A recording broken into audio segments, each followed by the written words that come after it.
Guys, तर आज आम्ही सगळे निघालेलो आहोत डिनर करायला आणि डिनरमध्ये आज आम्ही जाणार आहोत राजस्थानी थाळी जेवायला, जी आमच्या सगळ्यांची खूप जास्त फेवरेट आहे.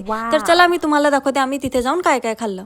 तर सगळ्यात पहिले मी तर तुम्हाला ह्या रेस्टॉरंटचा टूर देते, जो काही असा आहे. हे रेस्टॉरंट ना पुण्यात आहे. तर तुम्हाला जर रेस्टॉरंटच्या डिटेल्स हवे असतील ना तर व्हिडिओ शेवटपर्यंत बघा बरं. अब हम तो है भाई टिपिकल इंडियन्स, त्यामुळे घेतला टिश्यू आणि सगळी भांडे खसखस घासून घेतली पहिले. हे जोवर आटपत नाही तोवर त्यांनी आम्हाला केली सर्व करायला सुरुवात. हे बघा, आ हा हा काय ताट दिसत आहे यार.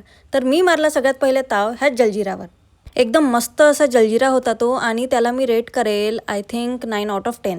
त्यानंतर मी ताक प्यायलं आणि ते मला इतकं आवडलं नाही तर त्याला मी 3/10च देणार. त्यानंतर हे काहीतरी पकोडा टाईप होतं जे मला खूप जास्त आवडलं तर त्याला मी देणार 10/10 कारण मी हे रिपीटेडली मागवलं. नंतर टर्न होता पुरी भाजीचा.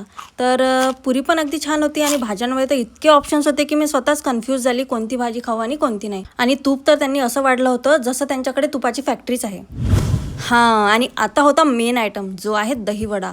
यार इतकं मस्त वाटत होतं ना ते थंड थंड गोड गोड दही. आणि बघा मी कशी खाते या राक्षसासारखी.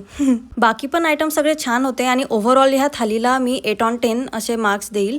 आणि सगळ्यात शेवटी मी मागवली दाल खिचडी आणि ती पण खूप छान होती. खूप दिवसांनंतर मी दाल खिचडी खाल्लेली. आणि हे सगळं सुरू असताना आमची गोंडस गाथा पण आमच्यासोबत होती आणि ती इतकी छान बेबी आहे ना, तिने आम्हाला काहीच त्रास नाही दिला पूर्ण आमचं जेवण होईपर्यंत. So follow for more videos and see you in the next video. Till then, bye.